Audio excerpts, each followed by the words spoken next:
This is a continuation of my last video. I pray the Holy Spirit gets this to the right person at the right time. Starting in verse 17. As the time drew near for God to fulfill his promise to Abraham, the number of our people in Egypt had greatly increased. Then a new king, to whom Joseph meant nothing, came to power in Egypt. He dealt treacherously with our people and oppressed our ancestors by forcing them to throw out their newborn babies so that they would die. At that time, Moses was born, and he was no ordinary child. For 3 months he was cared for by his family. When he was placed outside, Pharaoh's daughter took him and brought him up as her own son. Moses was educated in all the wisdom of the Egyptians and was powerful in speech and action. When Moses was 40 years old, he decided to visit his own people, the Israelites.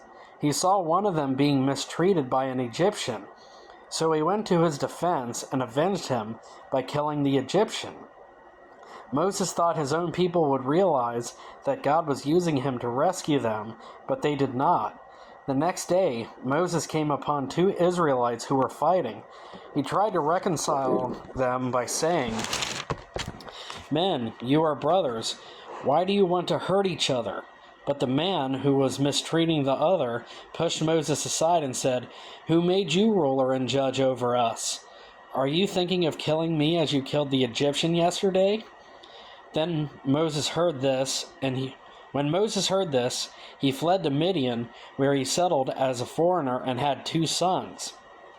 After 40 years had passed, an angel appeared to Moses in the flames of a burning bush in the desert near Mount Sinai. When he saw this, he was amazed at the sight.